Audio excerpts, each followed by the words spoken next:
Rise and shine mga kapuso dahil it's Pinoy MD time. At syempre marami na naman tayong pag-uusapan na mga health concerns, mga tips pang kalusugan na dapat ninyong malaman this Saturday morning. Una na riyan ay ang mga kontesera na ang hilig daw talagang i-flash ang kanilang mga white teeth. Pero eto ang kanilang gamit para pumuti daw ang kanilang ngipin, nail polish. Ligtas ba yan? Super dry talaga siya bago mo itikom yung bibig mo para hindi siya mag-scatter all over your mouth at para hindi mo rin siya malunok. Panibagong learn and play area para sa ating mga chikiting. Naku, kung saan masusubukan po nila kung ano mga pangarap nila maging. Kung saan yan, alamin. Matagal na lang gustong pumunta tsaka pumasok dito. Tsaka from the outside kasi nakikita mo, super colorful nung area. At eto pa, health goals ng isa nating kapuso, jumping rope ang kanyang naging sandigan sa kanyang pagbabalik alindog. Naging successful kaya? Abangan! Pagka 20 jumps, parang nag-oximeter pa ako nun eh. Inisip ko naman talaga natural lang nahihinga din ako kasi hindi pa sanay yung katawan ko. From stretch marks to loose skin, meron lahat ng yan ang ating singer-actress na si Geneva Cruz. Pero susundan po natin ang kanyang fitness journey at syempre ang kanyang advocacy na body positivity. To each its own. Kung saan ka masaya, kung saan ka feeling mo, it's not about becoming thin. It's not about that. It's how to become healthy. At syempre, para sagutin ang inyong mga health concerns, maya-maya, aabangan din natin si Doc Oy Bagurias, ang ating internist at ang ating wellness expert para sagutin ang lahat ng yan. Diyan lang ho kayo mga kapuso, magbabalik pa rin ang Pinoy MD. Welcome back sa Pinoy MD mga kapuso! At syempre makakasama na natin ang ating internist and wellness expert para sagutin ang inyong mga ipinadala sa aming katanungan via our Facebook page. Good morning, Doc Oy! Miss Connie, good morning. And of course, ating po mga kapuso na kasama natin tuwing Sabado ng umaga. Eto na, ang unang niyang tanong. Ano raw bang ibig sabihin, Doc, kapag mataas ang creatinine? Mula po yan kay Nilda Dula Oliva. Nilda, ang creatinine ay isa sa mga blood chemistry test na ginagawa pag gusto nating malaman ang kapasidad or trabaho ng ating bato. No? So kung ito ay tumataas, indikasyon ito na maaaring hindi na fully nagpa-function ang kapasidad ng ating bato. At ito ay hindi maganda sapagkat ito ay maaaring magdulot sa isang pasyente na mag-undergo ng dialysis para malinis ang kanyang dugo. On to our next question. Totoo raw ba, Doc, na ang pananakit ng ngipin ay senyales ng iba pang karamdaman? Ipinadala yan ni John Kiefer Bacalso. Kiefer, alam mo, even ang mga cardiologist ay talagang nakita na ang koneksyon ng tinatawag na mga periodontal diseases. So hindi lang sakit ng ngipin, kasi kung sakit ng ngipin, ibig sabihin maaaring ikaw ay may dental caries o kaya meron ka pang ibang mga gingivitis or mga iba pang sakit sa ating bibig. So, at ito ay maaaring magdulot ng consequences na tinatawag nating chronic inflammation. Itong chronic inflammation ay isang mekanismo sa ating katawan na pagka hindi na control ay maaari magdulot ng iba't ibang karamdaman tulad ng sakit sa puso, tulad ng cancer at iba pang mga karamdaman na associated dun sa tinatawag nating chronic inflammatory condition. Eto pa ang question. Bakit daw sumasakit ang bato kapag mataas ang presyon? Yang tanong mula kay JD Yoy. JB, kasi ang blood pressure na mataas ay indikasyon na yung resistance o yung pressure doon sa loob ng ating blood vessel ay maaaring nagdudulot ng hindi magandang daloy ng dugo. Kasi supposedly, ang daloy ng dugo sa ating blood vessel ay yung tinatawag nating laminar. Pero kung ito ay hindi smooth at ito ay maalon, ay ito ay maaaring magdulot ng pag-stretch ng mga nerve endings na nandun din sa ating mga blood vessels. At ito ang pwedeng magdulot ng pananakit kung mataas nga ang ating presyon. And of course, last but not the least, pwede raw ba, Doc, na pumayat nang hindi ka nag-e-exercise? Naku, tanong po yan ni Armel John Martinez. Yes, pwede. Alam mo ngayon, marami nagtuturo ng paraan na tinatawag natin, Arnel, na fasting. So narinig mo na yung intermittent fasting kung saan, lalo na kung medyo may sobrang katabaan talaga ang isang pasyente, through fasting, ating inaalaw ang ating katawan na siyang magpakain during the fasting state. Kasi during the fasting state, magkakaroon ng pagtaas at pagbabago sa iyong mga hormones, katulad ng insulin at saka ng growth hormone. Ito kasing dalawang hormones na ito, ang epekto nito, pag tumataas ang growth hormone, ito ang nagtutunaw ng taba sa ating katawan. Ngunit pag tumataas naman ang insulin, ito ang nagdudulot kung bakit tayo nagdedeposito ng taba sa ating katawan. Sa fasting, bababa ang insulin at tataas ang growth hormone. Thank you so much, Doc Oyi, at syempre sa lahat po ng mga nagpadala ng kanilang mga katanungan sa ating Facebook page na talaga namang isa-isa nating binabasa at tinatry ho every Saturday. Keep them coming, mga kapuso, dahil susubukan pa rin po namin ipabasa yan at ipasagot sa ating mga doc experts katulad ni Doc Oyi. Kaya thank you so much. Magbabalik pa rin po ang... Buntis? Yan daw ang madalas na tanong noon kay Minette. Paano naman kasi sa laki ng kanyang tiyan? Kung hindi mapagkakamalang buntis, parang napasabak daw sa pagmukbang. Sa taas niyang 5 feet and 2 inches, ang timbang niya kasi umabot na sa 83 kilos o 182 pounds. Ang itinuturo niyang salarin, ang hilig niya sa mga di masusustansyang pagkain. Hindi rin daw siya nag-exercise at sa trabaho, maghapon siyang nakaupo. Kaya naman, kaunting akyat lang daw ng hagdan o kaya linis ng bahay, agad siyang hinihingal. Pero ang wake-up call daw ni Minette nang dapuan ng COVID ang kanyang buong pamilya. Kasi yung husband ko nag-work, so siya yung naunang natamaan. Hanggat nahawa kami, tapos yun, na-quarantine kami, and parang nag-reflect ako na kung talagang mahina yung katawan mo, wala mamamatay ka sa COVID. Lalo na kung mahina yung lungs mo, doon ako napaisip talaga. Kailangan na maging healthy na ng konti ang lifestyle namin. Ang takot ni Minette, baka raw yun na ang huling beses na magkakasama silang buong pamilya. Noon, di ba, yung pag nagka-COVID ka, yung scare na mamamatay ka na, kahit na ang normal ka, the following day, yung nababalitaan mo, bigla na lang siya namatay. Yung malala sa amin yung husband ko, ako, hindi, parang asymptomatic. Pero yung emotional ang malakas sa akin. Yung ang dami-dami ko iniisip, what if this is it? Yun talaga yung makakapagpaano sa'yo sa COVID yung mental state mo. Sisirain niya talaga, isa yun. Laking pasasalamat na lang ni Minette na gumaling mula sa COVID ang kanyang pamilya. Pero kasabay ng paggaling ay ang palata niya para sa healthy living. Kaya sinimulan agad ni Minette ang Oplan Bawas Timbang. Dati nagte-treadmill, nagba-biking din kami, pero hindi consistent. Kaya may mga days maraming days na Laking pasasalamat na lang ni Minette na gumaling mula sa COVID ang kanyang pamilya. Pero kasabay ng paggaling ay ang palata niya para sa healthy living. Kaya sinimulan agad ni Minette ang Oplan Bawas Timbang. Dati nagte-treadmill, nagba-biking din kami, pero hindi consistent. Kaya may mga days maraming days na tinatamad ko. Ang hanap daw ni Minette, yung workout na maiengganyo siyang magpapawis araw-araw. Gaya ng paggamit ng jump rope. Yung first time pala, actually, parang nag-enjoy na ako Kasi parang alam ko na yung basics. Kasi nung bata, nag-jump rope naman tayo, di ba? Pero hindi raw ganun kadaling mag-jump rope, ha? Parang okay to Kaya lang, pagka 20 jumps, parang nag-oximeter pa ako nun Tinignan ko O normal naman na yung oxygen level ko. So okay to, sabi ko. Kaya lang talagang, inisip ko naman talaga natural lang nahihinga din ako kasi hindi pa sanay yung katawan ko.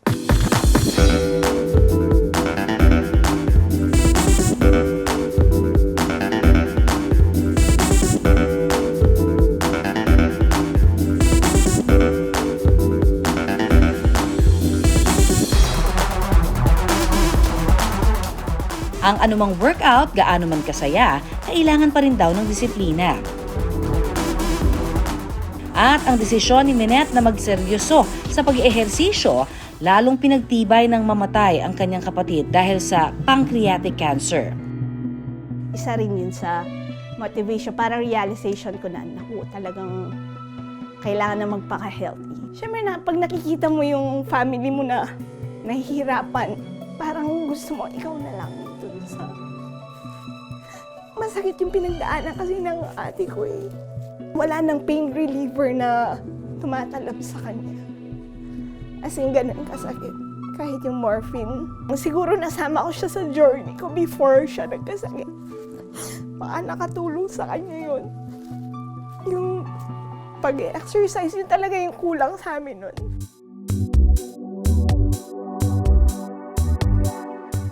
Sa ngayon, hindi na raw niya mabilang ang koleksyon niya ng jump ropes.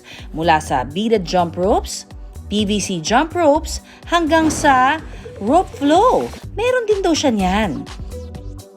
Naging easy peasy na rin daw sa kanya ang paggamit nito.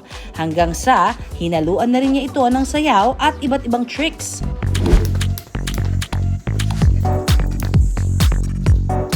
Jump rope is life para kay Minette.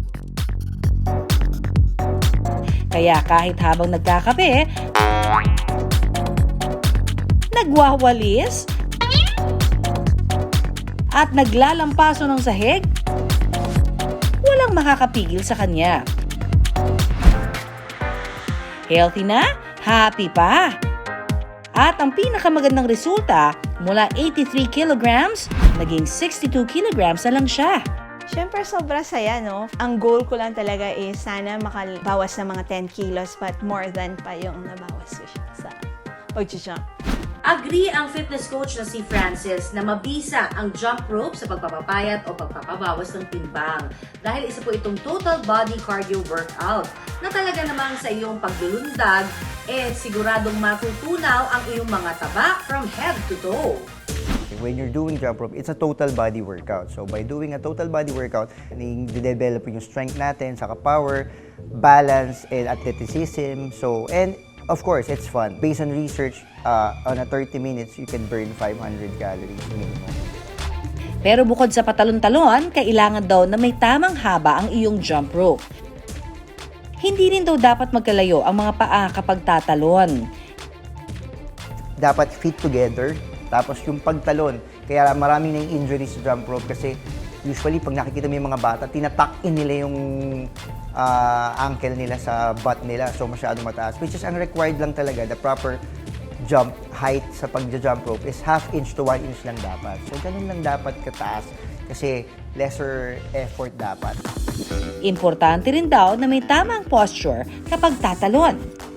Heads up, chin up, and you should have a neutral spine. Ang dapat nagpapatakbo ng jump rope is yung wrist mo, hindi yung buong elbow. So, kung mapapansin mo, minimal movements lang dapat. Masyadong mas maraming ine-exert kang effort, mas madali kang mapapagod. Sa pag-jump rope, kailangan magawa mo to ng mas matagal and mas efficient. Kaya naman pala si Minette, bukod sa gumaan na ang timbang, gumaan na rin ang pakiramdam. Hindi lang siya nakakagaan scale-wise, pero yung feeling na ang gaan-gaan mo. So, feeling young and beautiful. Siyempre, feeling 20s pa lang ako. Wow! Pati ang kanyang mister na patalon sa tuwa dahil sa epekto ng jump rope sa kanyang asawa. Siyempre, very proud siya sa akin. Yes! Makita mo na naman mga comments niya sa mga videos ko. That's my wife. I'm so proud of you. Mga ganun eh. I love you. Ay, siyempre, kilig na kilig ako. Oh my God. Sabi nga nila, galaw-galaw ng ang taba ay matunaw. Dahil ang pagtalon-talon, nakakabawas na ng timbang, mainam pa sa kalusugan.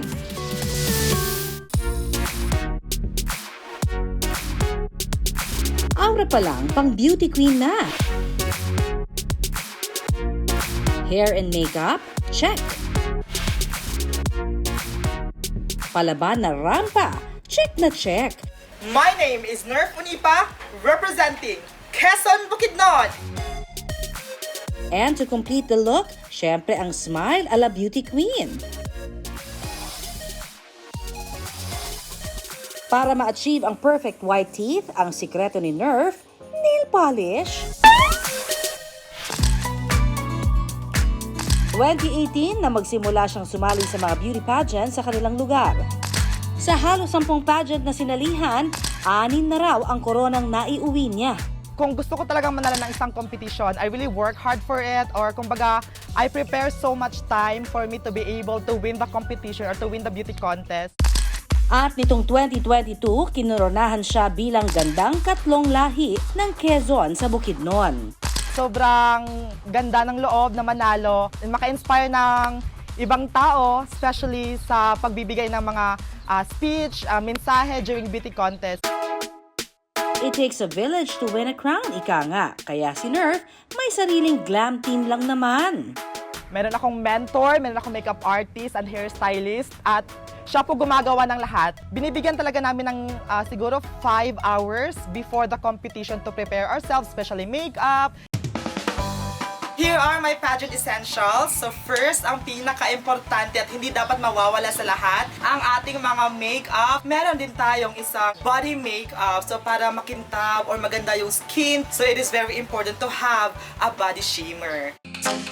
Confidence is key raw kapag sumabak na sa stage. Kaya ang mga contestant, kanya-kanyang pakulo. Pero ang kanya raw pambato, ang kanyang smile na pang beauty queen. Sa beauty contest, yung smile talaga ang pinaka-importante. You feel confidence. Kaya ang kanyang mga ngipin, dapat daw laging nakakasilaw sa puti. Ang solusyon ni Nerf, hindi toothbrush, hindi toothpaste, kundi nail polish. Sa video nga na in-upload ni Nerf online, kitang-kita kung paano ginawa ng kanyang glam team ang kanyang instant pampaputi ng ngipin. Kagat-kagat ang plastic spoon, sabay lagay ng white nail polish.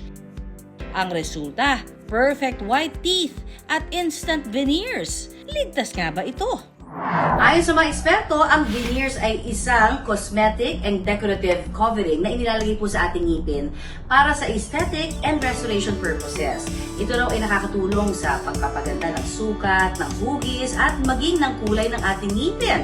Kaya naman certified beautiful smile daw ang effect nito. Pero dahil wala raw budget si Nerf para sa totoong dental procedure, napa-DIY na lang siya. Natutunan lang din daw niya ito sa mga kapwa kontesera. Meron talaga siyang dagdag factor kasi once you smile on stage, lalo na't naiilawan siya, puting-puti tignan yung ngipin mo. Kumbaga parang naka-veneer ka talaga nun. Aminado si Nerf na siya man, kinabahan ng unang beses na gumamit ng nail polish ang ngipin. Pero nag-iingat naman daw siya. Super dry talaga siya bago mo itikom yung bibig mo para hindi siya mag-scatter all over your mouth at para hindi mo rin siya malunok. Pero babala, ayon sa dentista na si Doc Maureen Ines Manzano, posibleng masira ang ngipin sa paggamit ng mga kemikal na hindi angkop sa ngipin. Tandaan ang nail polish ay mayroon itong toxic chemical substance. Ayon sa study, mayroon itong toluene, formaldehyde. Pag ito'y nilagay natin sa ating ngipin, maaring magkaroon ng deformity or permanent staining sa ating ngipin. Naapektuhan daw kasi ng mga kemikal ang enamel sa ngipin na itinuturing na hardest substance sa katawan ng tao. Ang teeth, it doesn't repair itself. So once na nasira na ito, hindi na ito magre-regenerate pa. Pag nasira kasi ang enamel, pwede itong mag-crack or mag-chip off. Bukod dito, mas delikado raw kung malulunok ang mga kemikal na ito.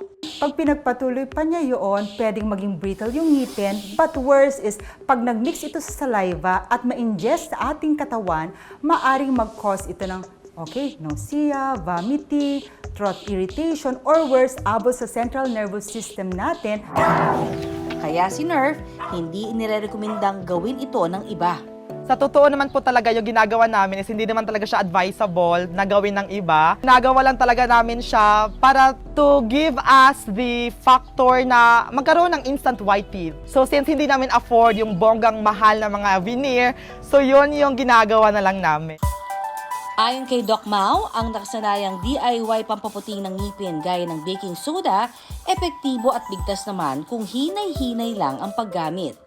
Dapat din daw rekomendado ng eksperto. Payo ni Doc para ma-achieve pa rin ang perfect smile. Always remember, natural is beautiful.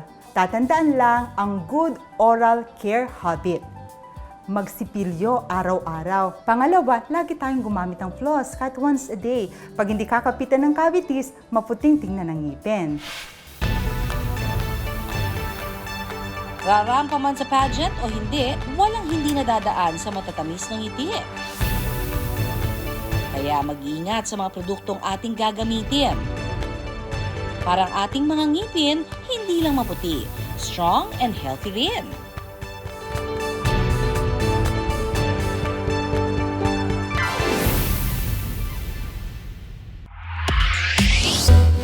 I guess ito yung pinag-usapan. Ito yung when I showed everything, like my stretch marks here, my loose skin here, yung linea negra, yung nasa gitna ng tiyan na hindi nawawala. Ang singer at actress na si Geneva Cruz, nahuhusgahan din daw sa social media. Sabi ng ang itim ng singit na parang, so parang sinagot ko lang, sabi ko, parang it's called shadow. Sabi ko, pasensya ka na, I forgot to Photoshop it for your delight. I don't post pictures para sa kaligayahan lang ninyo. Pero ang fit and fab at proud mom, hindi raw aatras. Stretch marks at bilbil, meron din daw siya niyan. Ito naman yung, siyempre pag umupo ka, ayan din, mga imperfections, yung parang kala nyo, kayo lang may bilbil, di ba? Kasi ayoko rin isipin nila na just because celebrities kami, parang we're perfect. We're not it. At para sa mga nagsasabing hindi raw siya dapat magbikini sa kanyang edad, Ito yung pinaka-proud ako. May nagsabi na parang, nasa 40s ka na, ba't ka nagbibikini? Nakakahiya, ang sagwa. Yan yung mga na parang sasabi ko, watch me. Alam mo yung ganun lang, na parang, kung masaya ako sa bikini ko, hindi mo na ako nakakasakit. Leave me alone. sabi nga nila, if you have it, flaunt it. Hindi lang daw ang kanyang fit and fab body ang kanyang ipinagmamalaki. But as a proud mom, proud din daw siya sa kanyang mga bilbil, stretch marks, at loose skin. Yung intention ko dun, para ipagtanggol lang yung mga kaedad ko na nasa 40s, yung mga ina na may mga stretch marks, may mga loose skin na hindi maintindihan ng ibang mga tao. Mahigit 3 dekada na sa showbiz si Geneva. Kung tutuusin, sanay na raw siya sa panghuhusga ng iba. Aminado siyang nung una, natakot din daw siyang ipakita ang kanyang imperfections. Because sa 34 years ng career ko as a singer-actor, hindi naman talaga ako pala sagot sa mga personal na buhay ko. I never say anything, tatahimik lang ako and I let it die. Alam mo yun, a natural death. Kaya sa mga body positivity post, hinihikayat niya ang kapwa niya mga babae na ipagmalaki at mahalin ang kanilang katawan. Because this is something that I feel strongly for. Kailangan ng ibang mga babae ng, mag-explain para sa kanila. And yun yung naging ko talaga, motivation ko na magsalita yung kapwa mga babae ko. Fitspiration ding maituturing si Geneva. 2014 nang simulan niya ang kanyang fitness journey matapos ipanganak ang kanyang pangalawang anak na si London. Nagsilbi pa raw na coach ang kanyang panganay na si Heaven.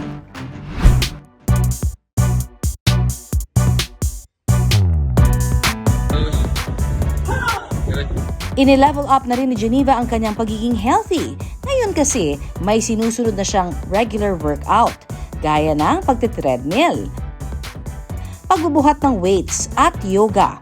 Pero importante rin daw na sabayan ito ng tamang pagkain. Ako kasi yung paniniwala ko ngayon, it's not really about the scales. It's about yung feeling mo sa katawan mo mas malakas ka ba, ganun. Yung hindi ko pagpapalit yung sarili ko ngayon dun sa sarili ko ng 20s and 30s ko. Hindi lang fit body ang na-achieve ni Geneva sa kanyang workout. Malusog at malakas na rin daw ang kanyang katawan. Para kasi sa kanya, health is wealth. To each its own. Kung saan ka masaya, kung saan ka feeling mo, it's not about becoming thin. It's not about that. It's how to become healthy. 2021 nang mawala ang Mommy Marilyn ni Geneva dahil sa COVID-19. Dahil dito, mas lalo raw niyang pinahahalagahan ang kanyang kalusugan. When my mom passed away due to COVID, that's when I realized that life is short. Yung greatest talaga na yung pagiging mayaman natin, yung health talaga. Kasi kahit ganong karaming pera mo, kung napabayaan mo rin yung sarili mo, pero alagaan natin yung sarili natin because this is all we got, ourselves. Marami mang nai-inspire, hindi pa rin daw nawawala ang mga negative comments tungkol sa kanya. Kung minsan, hindi naiiwasan ni Geneva na pumatol sa bashers. Hindi naman ako yung nagsasalita para lang mapuna ng iba na, ipe-praise ako. Hindi po ganun. It's more of like, magsasalita lang po ako kapag talagang kinakailangan. And hopefully, maintindihan ng mga tao.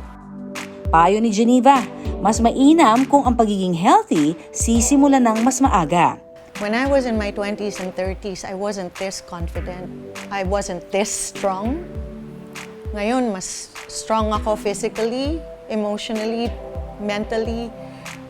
And it comes with age. And yun yung amazing about getting older. So, kailangan natin maging self-aware because yung growth po ay nag-uumpisa talaga dito sa utak. And also, just because you're in your 40s or 50s, don't allow anyone to live your life for you. Your body, your choice, ika nga.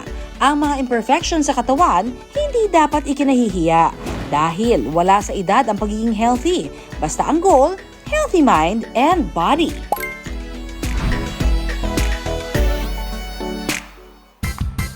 Sa bagong pasyalan dito sa Makati City, pwedeng matupad ang iyong pangarap agad-agad. Bata man o young at heart, dito, dreams do come true. Play to learn. Yan ang gustong iparanas ng Dream Lab mula 12 noon till 9 p.m. Sa lawak na 4,000 square meters ng simulation playground, pwedeng mamili sa Dreamville at Wonderville ang mga young and young at heart. Kung gustong maranasang empleyado ng gobyerno o kaya naman pangarap maging pulis, doktor, o hindi kaya isang hotel manager, pwedeng subukan dito. Sa mga business-minded kids naman, pwede rin nilang masubukan ang kanilang craft lab at baking room. A lot of Filipinos, especially young ones, they want to become an entrepreneur. And then here in the Philippines, we have a lot of business schools, but we don't have any business simulation playground. Dream come true nga para sa anak ni Mami Agatha na si Aliyah ang makapunta sa Dream Lab. Matagal niya nang gustong pumunta at pumasok dito. Tsaka from the outside kasi nakikita mo, super colorful nung area, yung facade pa lang. So parang naku-curious siya kung ano yung itsura sa loob. Birthday celebration daw ito para kay Aliyah. Kaya naman, ang bonding ni Mami at ni Baby, ang paggawa ng kanyang DIY birthday cake. Sa tulong ng Lab Ninjas, tinuturuan sila ng mga basic baking skills. Si Aliyah, serious mode on. Mula sa paghahalo ng ingredients, baking, hanggang sa paglalagay ng icing at pagde-decorate.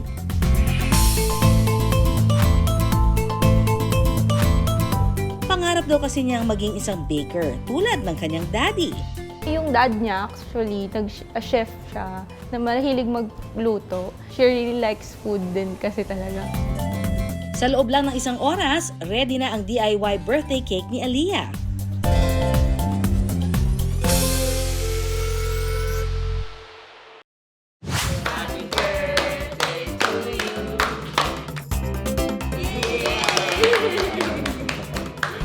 Sana matupad ang wish mo na maging isang baker someday. Ang magkakapatid na si Catherine, Vincent at Nathan, laking ibang bansa. Kaya naman sinulit nila ang pamamasyal sa Pinas. Takbo rito, takbo roon na tila hinahabol ang kanilang dream job.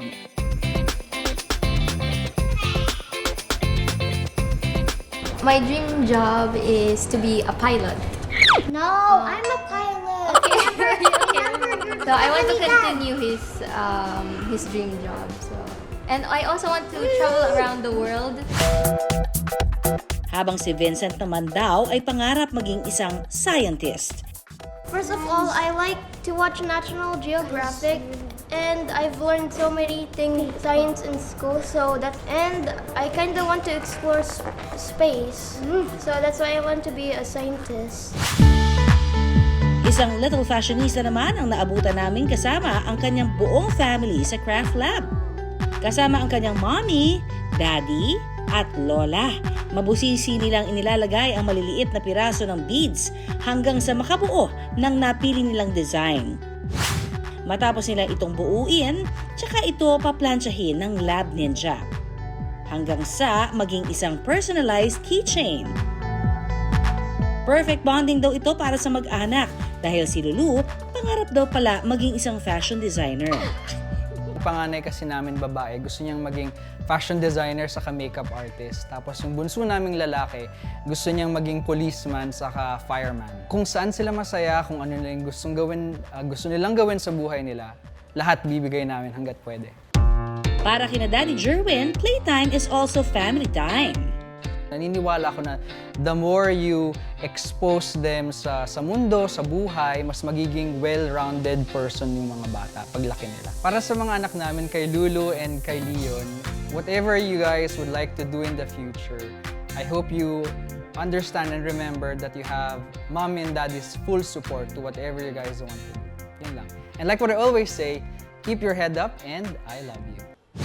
Ayon po sa pag-aaral ng UNICEF, ang first 8 years ng ating mga chikiting ang pinaka-importanteng stage for human development. Ibig sabihin, sa pamamagitan po ng learn and play o sa kanila pong paglalaro, pinakamabisa o epektibo silang natututo. Kaya payo ng pediatrician na si Doc Derry, let the kids play. Sobrang importante ng paglalaro and socialization sa labas. Natututo silang makisalamuha, mag-control ng emotions, yung language nila na nade-develop, and yung sa motor na sinasabi ko, tatakbo-takbo yan. Kung nasa bahay lang kasi, pwedeng tumatalon, pero sobrang liit naman kasi nung place nila. So, hindi sila makakapag-explore. Kung pipigilang maglaro ang mga bata, may withdrawal na yan. Yung takot sa tao. Pag sinama mo, parang first time nilang ma-encounter yung ibang bata, magsasalita sila, pabulong. Kasi baka mali yung masabi nila, ma-reject sila. Ganon din, parang ayaw nilang sumali sa activities.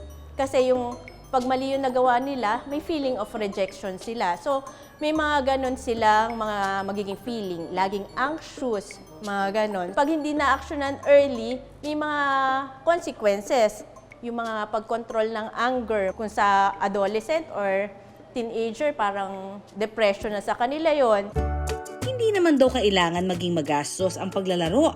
Maging ang simpleng playground at komunidad ay pupwedeng makatulong sa ating mga anak. Yung mga ganyan kasi, pag dinala mo, ando na ulit yung motor skills kasi magtatakbo, aakyat-akyat, nandyan pa rin yung socialization. Kasi kadalasan naman, kung maganda yung naging park ng mga local communities nyo, andyan din yung mga kaklase niya, yung mga kapitbahay nyo. So, may socialization ulit doon. Samantala, nakaisang oras na naman po tayo ng masaya at pakabuluhang kwentuhang pangkalusugan. Hanggang sa susunod na Sabado, ako pong inyong kaagapay, Connie Season, nagpapaalala na iisa lamang ating katawan, kaya dapat lamang natin itong pangalagaan. At ako naman po si Doc Oy, ang inyong internist at ang inyong wellness expert. Tandaan, unahin ang kalusugan at lagi pong tumutok dito sa programa kung saan kayo. At ang inyong kalusugan ang laging number 1. Dito pa rin sa nag-iisang tahanan ng mga doktor ng bayan, ito po ang Pinoy MD.